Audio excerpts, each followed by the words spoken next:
Senior Program and Development Associate at World Arts West and the Archiving Lead. I want to introduce Kumu Kavika Alfiche, who is Kumu of Halau o Keiki and Joshua Simon from CAST, the Community Arts Stabilization Trust. They're both going to talk to us today. Kumu is going to talk about their Halau's journey to real estate ownership and share their experience with that journey. And Joshua from CAST will be talking to us about how CAST helps arts organizations on their journey to ownership or renting safe and stable spaces. So first, I'd like to start with Kumu Kavika Alfiche. Kumu, you are on. Thank you for being here today. Aloha kako, greetings everybody. Thank you so much, World Arts West, for inviting me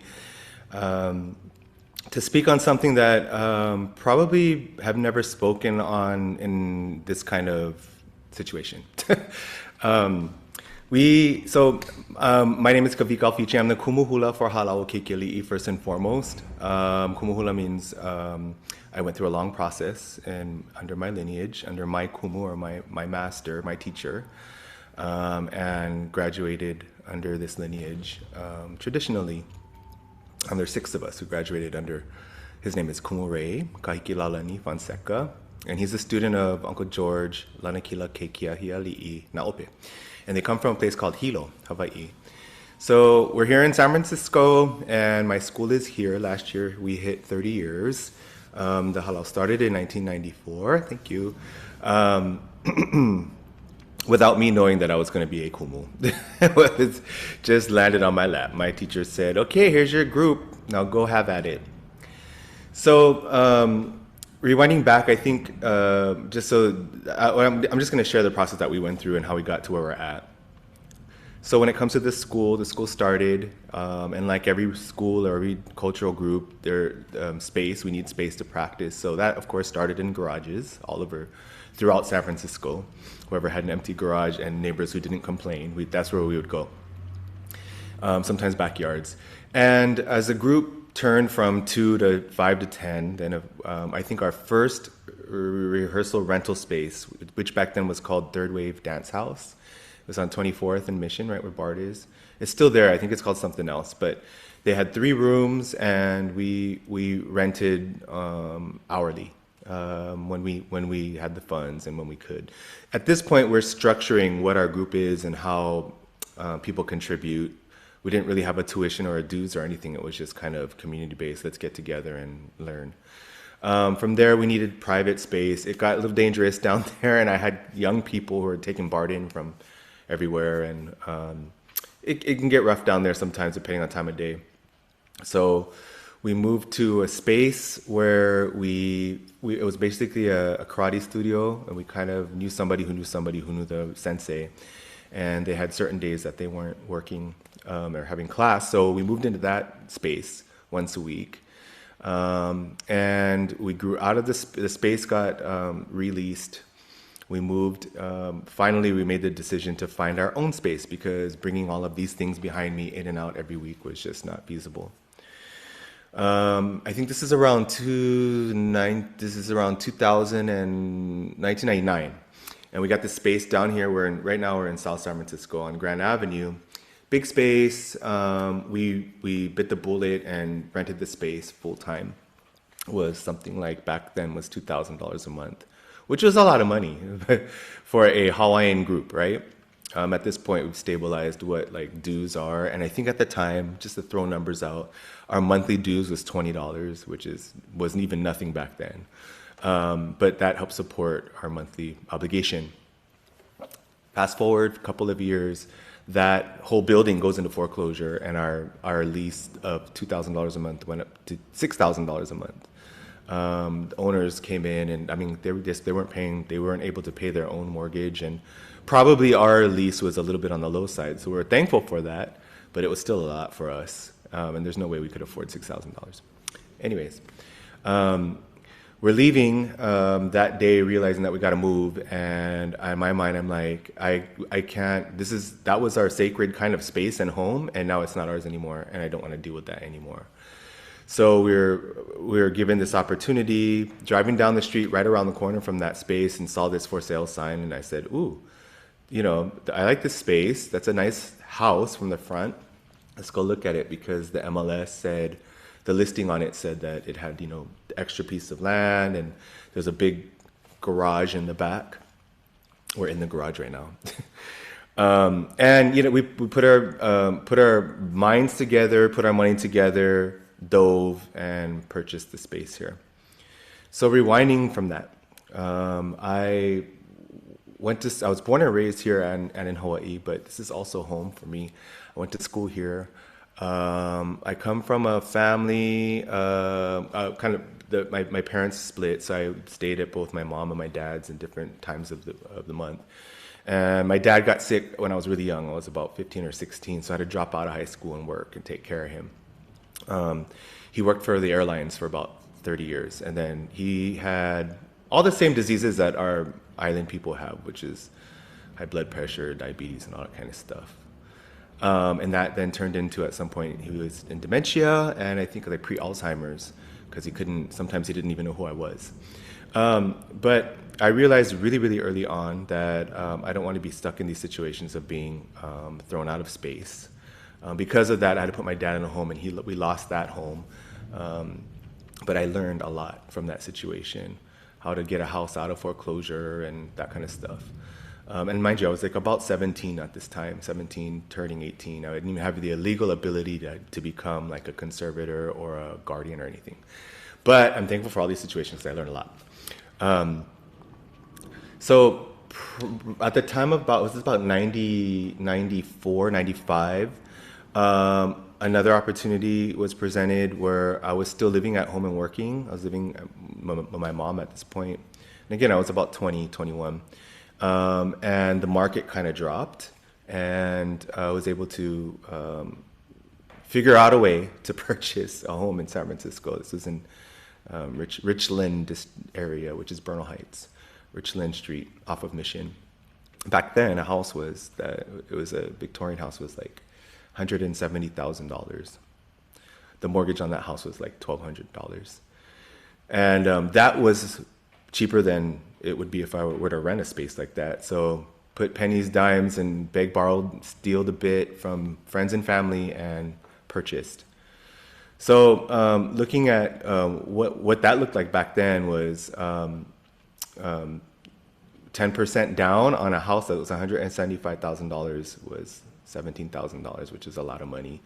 And back then, not knowing exactly how everything works, but working with a mortgage broker, somebody who's an expert in how to get a loan on a place, and said, well, this is possible. You're just going to need this and that. And one was a co-signer. So co-sign, purchased the place. So this is my first investment. Again, I was about 21. It was a 2-unit building in Bernal Heights. Fast forward, when this space came available here in South San Francisco, we sold that place to get this place. And this space, we're really lucky because the person who was selling it grew up in this house. She was in her 80s, and her grandmother bought this place back in 1906 when it was first built. So it never left her hands, and she put it on the market, and she said, I want to make sure somebody comes in and takes care of the place. And we told her what we were going to do. It's going to be a cultural center. I'm going to live there, but we're going to make this into a cultural center. And she got many offers, and she didn't even take the highest offer. She took ours so that we can take care of the space. This is her home. This was her home, growing up. And it was like bigger. There was more land than what we have now. It's really just 140 feet long by 50 feet wide, which is nothing. But most of the properties are 25 feet wide, so we have this extra piece of land here. And we're growing native plants, Hawaiian plants, and people in the school take care of.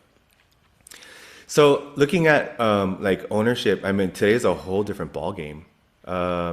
And for me, it wasn't, I didn't make these purchases like as a halal or a school. It was just purchasing it, for livelihood, and knowing that the space can turn into a school. And where we're located is considered residential commercial. So we have the ability to live and work.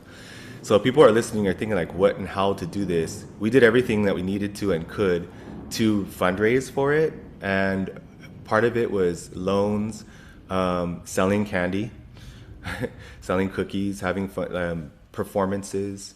Now that we're a cultural center, in order to survive monthly, we do all of the gamut, from performances to workshops to retreats. My kumu said write music and release a CD, and that was a huge fundraiser because all of that money went into space.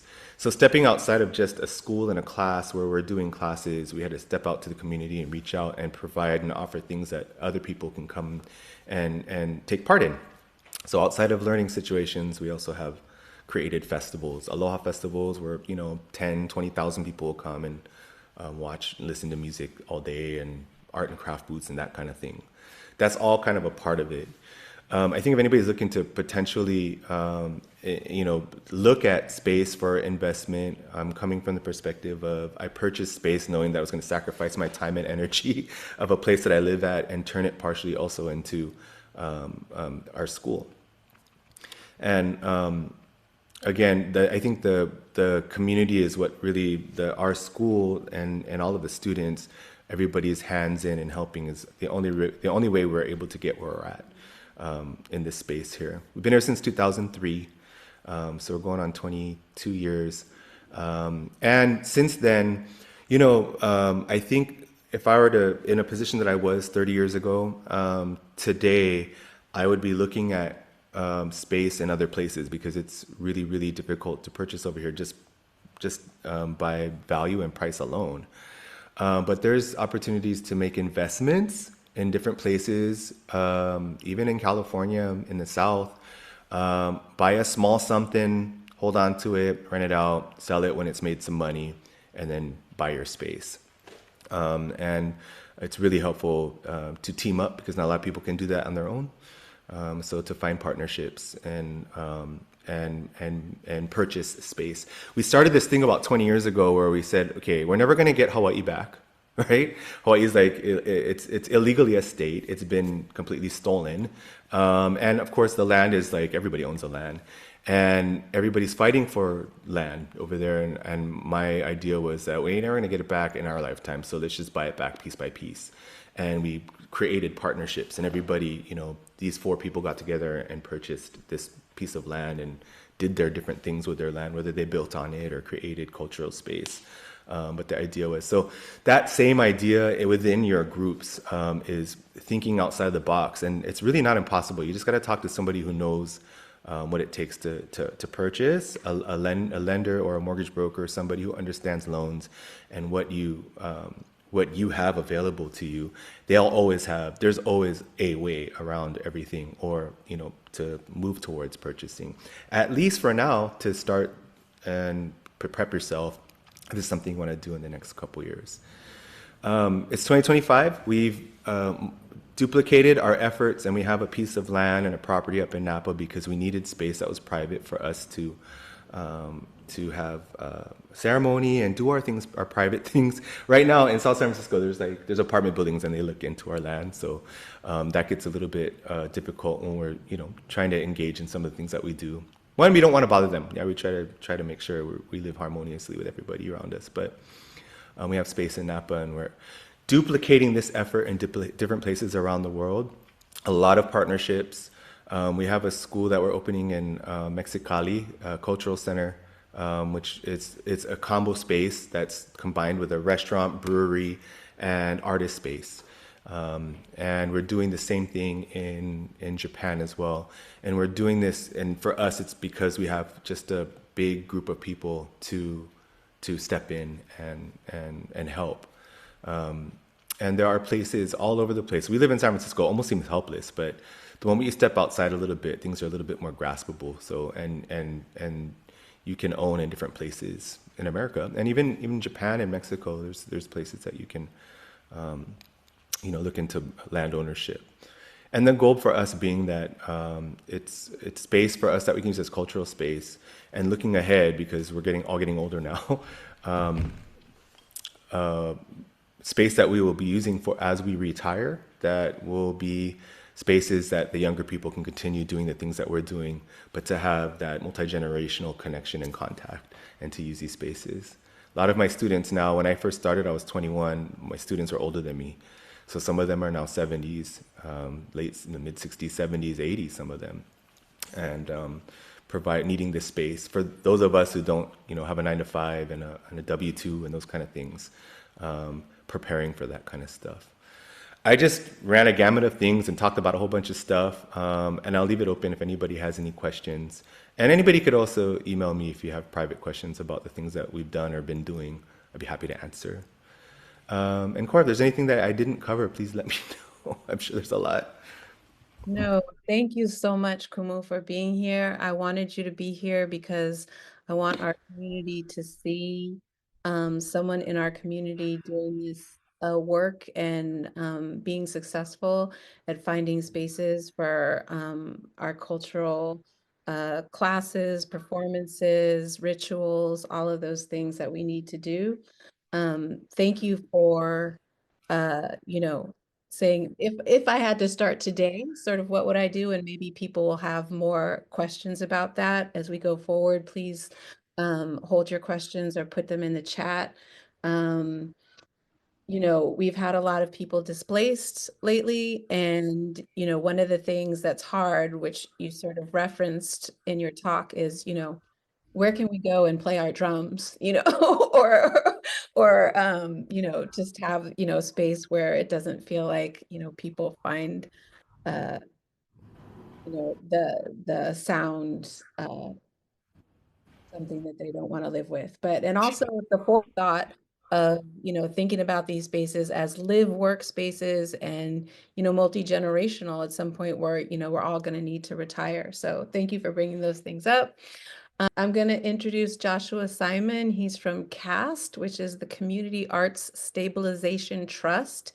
And he may have some advice for us about, finding those lenders and mortgage brokers and ways toward ownership or renting, if that's really what's, possible for you right now. So without further ado, Joshua Simon, thank you for being here. You're up. Thank you very much. And Kumu's talk was very helpful in that I think it brings up a lot of great examples of what's possible and what is possible even in difficult times. I'm going to go ahead and share some slides. CAST was set up, Community Arts Stabilization Trust was set up with the idea that nonprofit arts organizations are very good at what we do, but exotic commercial real estate development might not be one of our programs, or might not be a program that we're ready to start. So we were started as a group that could come in partnership and stand with organizations in the early stages and be a resource to help figure out some of the tough problems.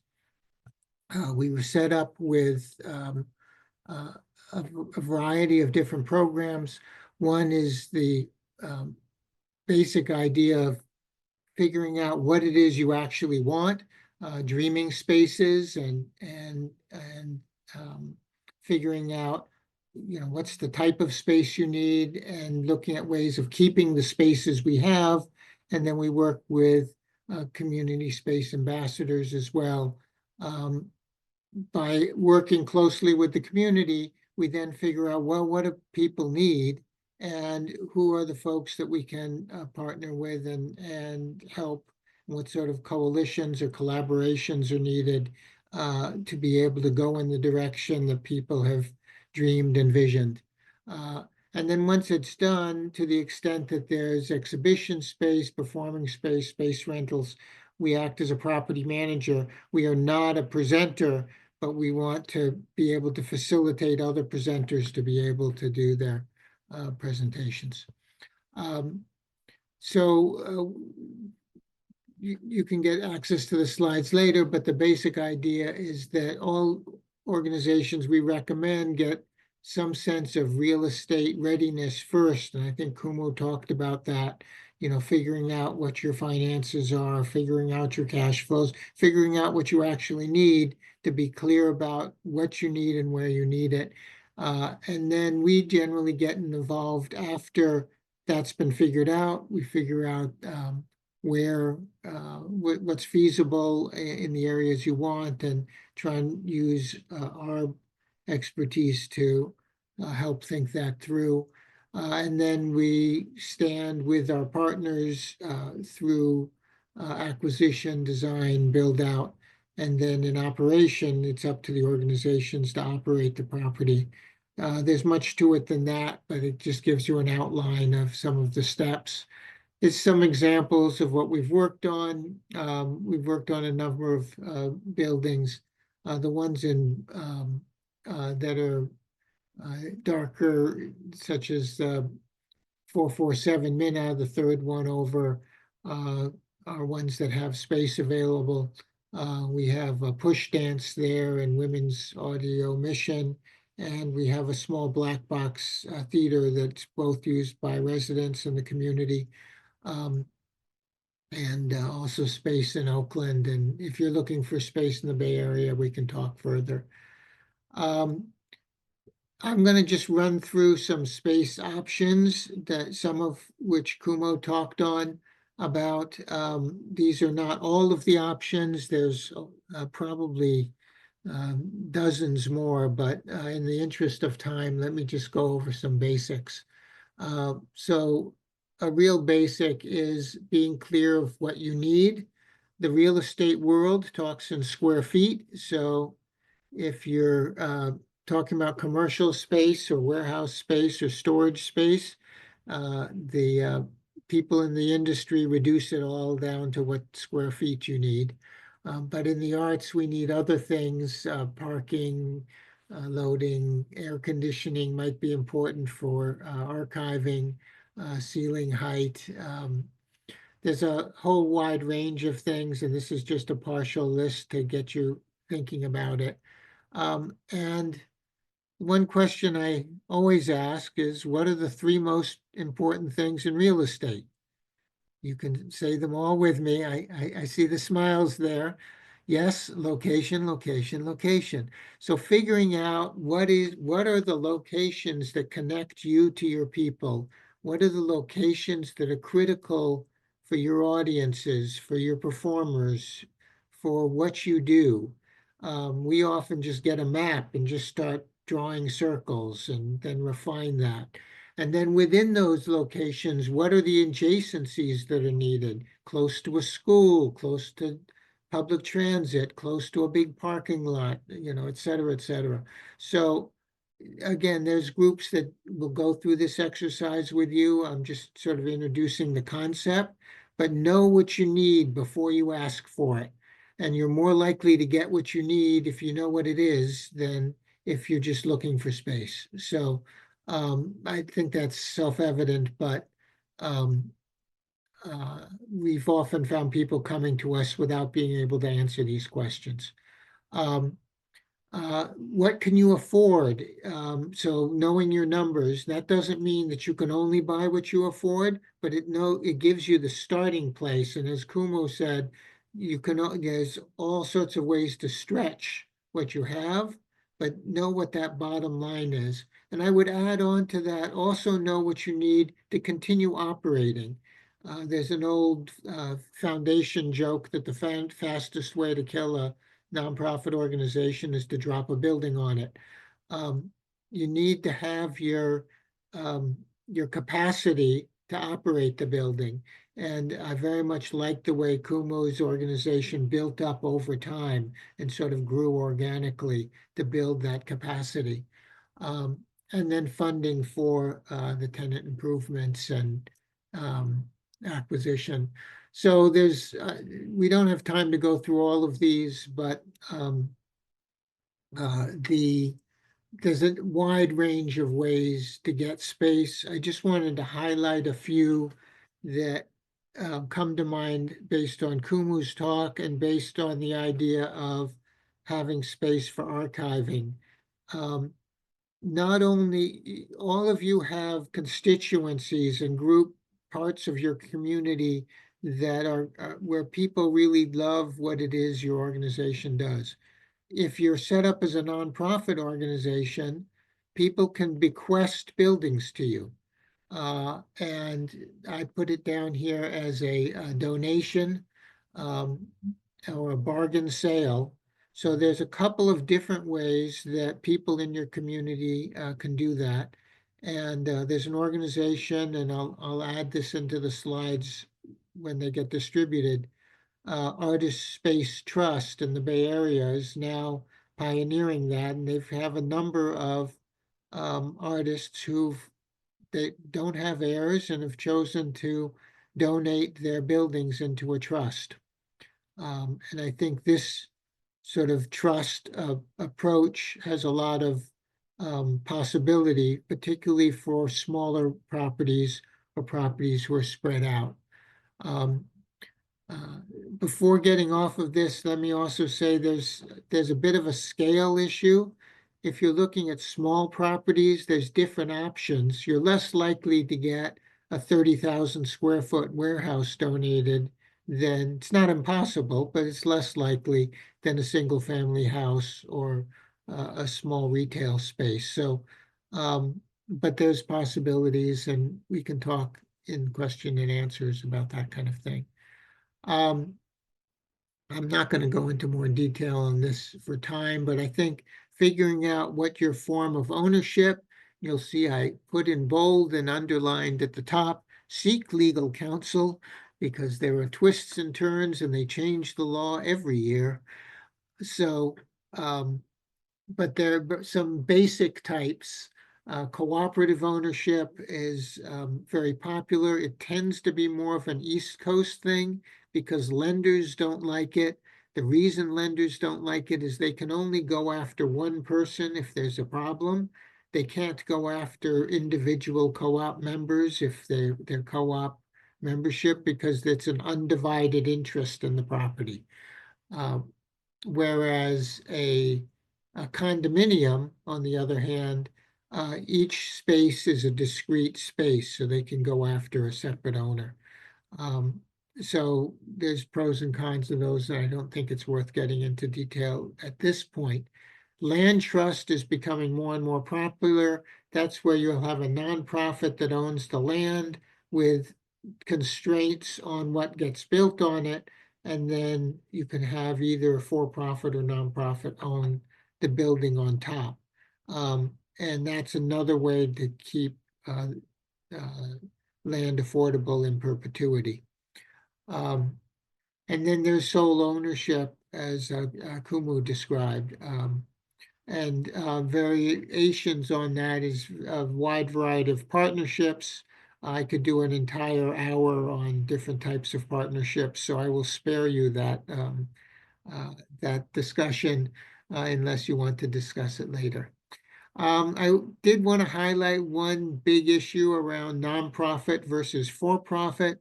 If you're set up as a nonprofit and you have there's a nonprofit that owns the land and you have a nonprofit activity on the land, you're eligible for certain tax breaks. This becomes important if somebody donates to you a very expensive house, for example. The tax bill might be more than you can afford. But by having it be nonprofit ownership and nonprofit use, it has to be both, then you can get an exemption from not all, but most of the taxes. It does not exempt school taxes and local bonds and that kind of thing, but it's very useful. So how does CAS do this? We take a mix of what you bring to the table. So organizations show up with whatever they bring to the table in terms of skills, readiness, sustainability model. And if we have the right mix, CAST brings on, and if they need what we have, CAST brings on our financial resources, our technical knowledge, and our support staff support to actually get the thing done. Um, if we find the right match, and unfortunately we get more people who want to be partners than we have capacity ourselves, but when it fits, we work together to get the building done. We often set it up so that either we're going to continue beyond the life of the project, or the organization can buy us out at any point. We only want to be there to make sure stuff gets done. So just as some quick examples, this is one of our more recent projects. We partnered with KALW Radio to buy the office building that's attached to the Warfield Theater. We particularly like this one because of the synergy of having a radio station and a famous broadcast music theater next door, so that the two can work together. But we are also still looking for other groups who want to be in this kind of location at the BART station at Powell Street. And we can talk more if there's questions on this. A new thing we're trying is we were approached by many people in our community who wanted to do large format pop-up performances. And so we worked with the Port of San Francisco to lease 100,000 square foot pier. And actually we ended up with about 120,000 square feet. We partnered with a school by Dave Eggers called Art and Water. That's going to be a free school, taking about half the space. And the other half will be available for 6-week to 6-month pop-up events. So let us know if you want a big Bay Area event by the Bay. It also has some outdoor water, but that's a whole, we can talk more if you're interested.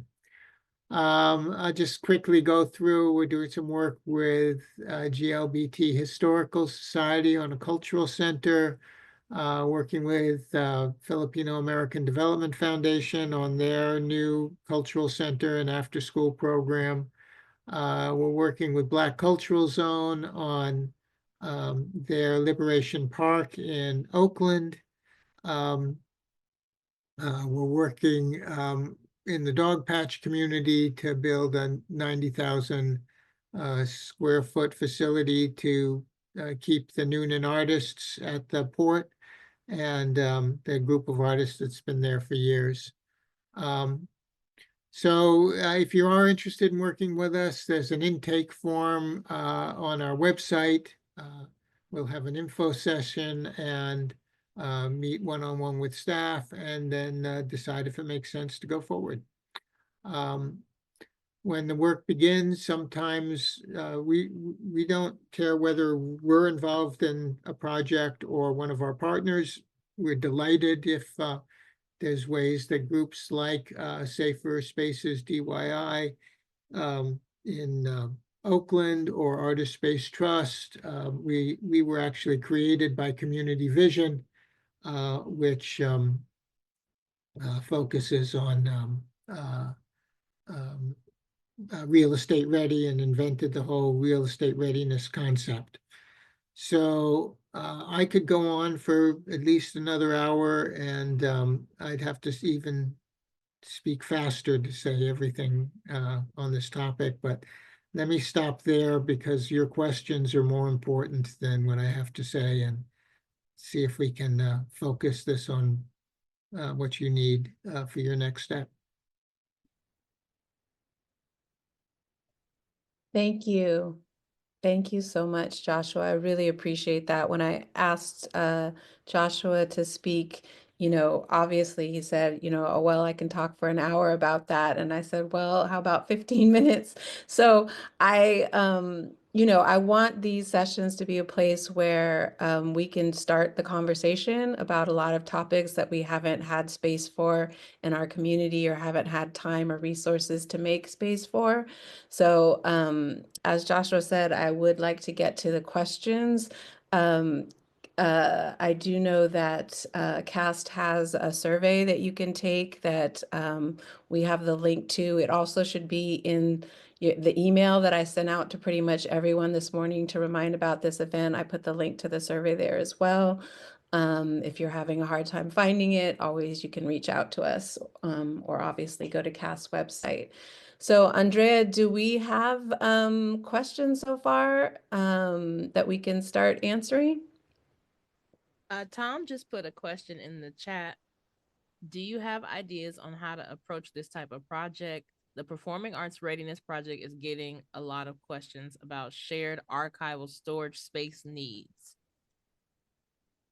So again, I think the first step is to define what the need is, how many square feet, what are the characteristics of the space? Does it need a loading dock? Does it need, and then what is the geography of the space?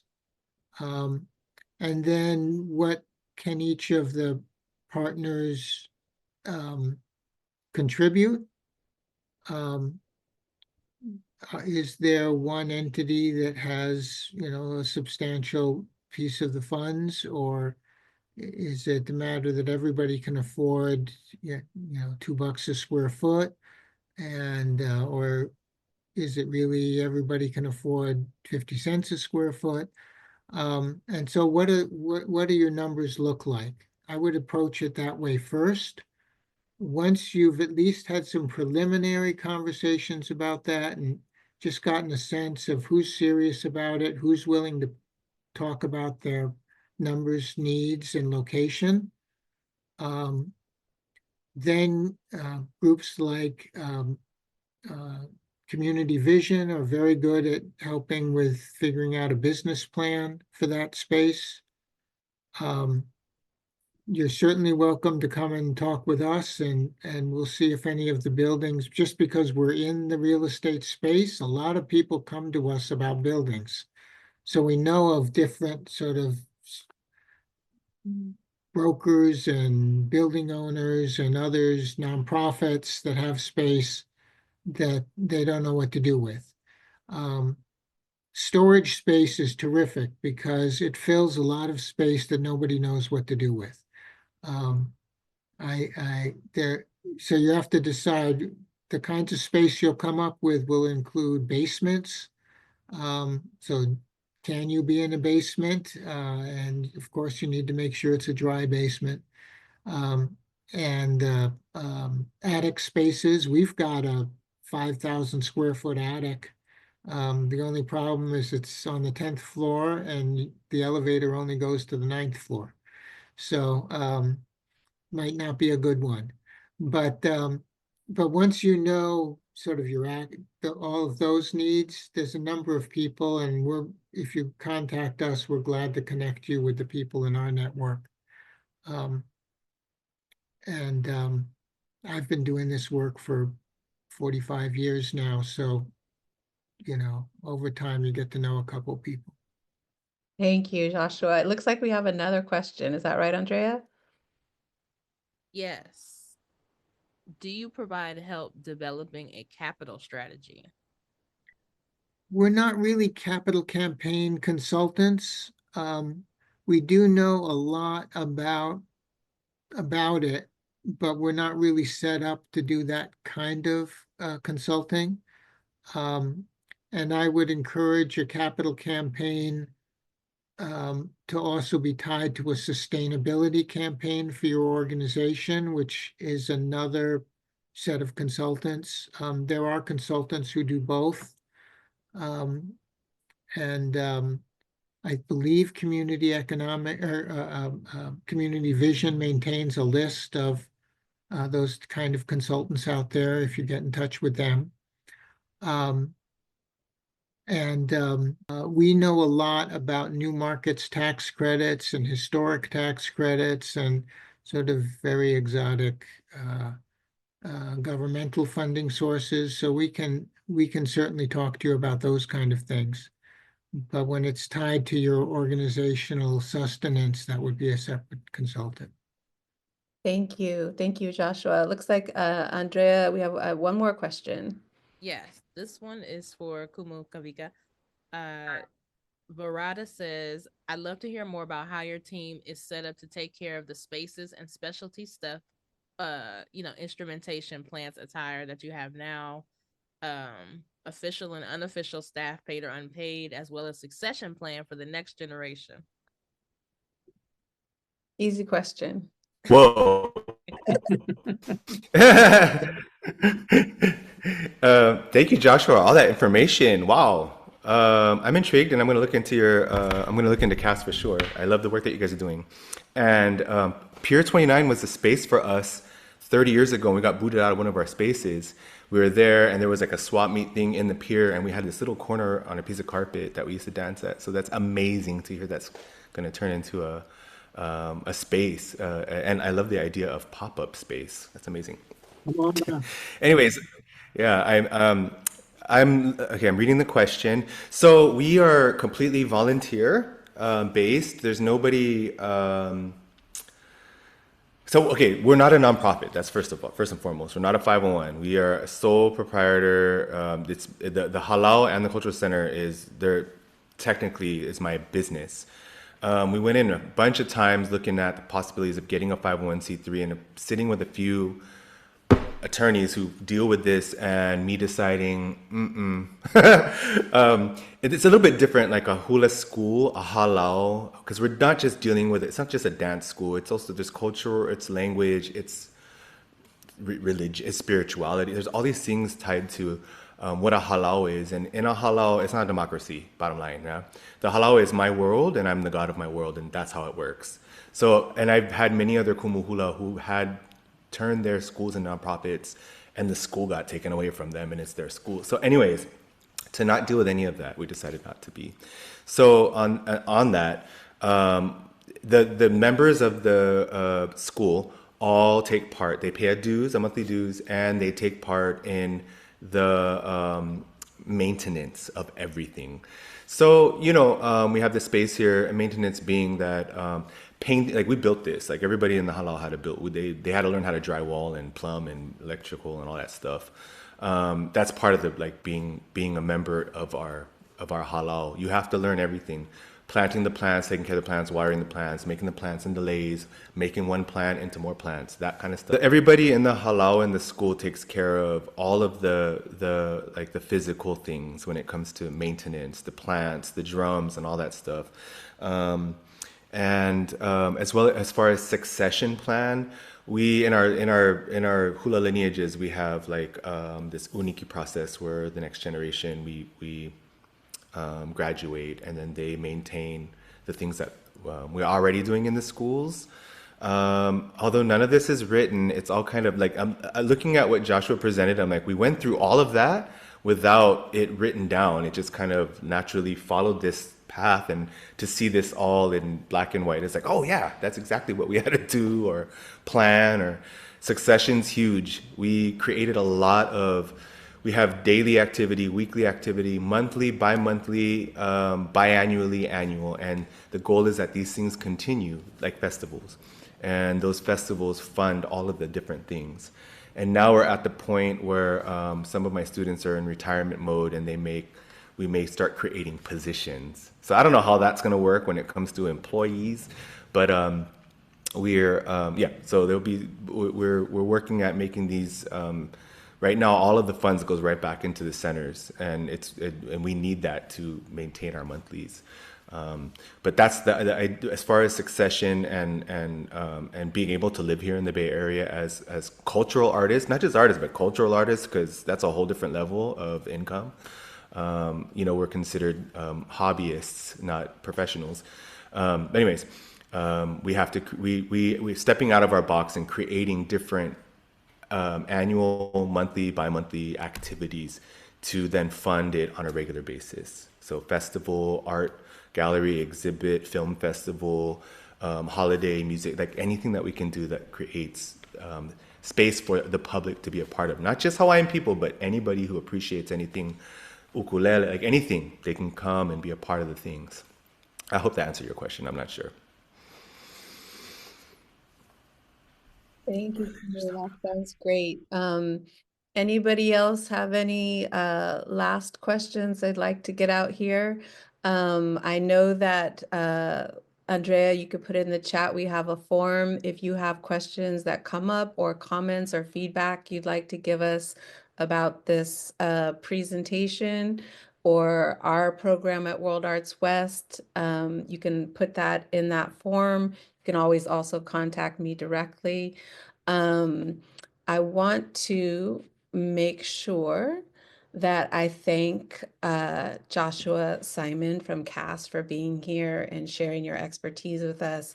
Also, Kumu Kavika Alfiche for being here and sharing his expertise and experience with us. I really, really appreciate your both being here, sharing this with us. Like I said, this is a beginning the conversation. It's beginning learning process as World Arts West learns. You know, when we are, for our organization, we are trying to share and that with our community so we can all rise and learn and grow together. I want to thank our funder, Lyricist, and their Performing Arts Readiness Network grant. Also, I want to invite you to come back. We know people are experiencing upheaval right now based on the current environment in the country, but also we just had a big NEA, NEH cuts in our funding for a lot of us. So we are continuing to do advocacy work here at World Arts West for that and be in community and solidarity for each other. So thank you again. We're gonna wrap up the recording part of this. Things we know.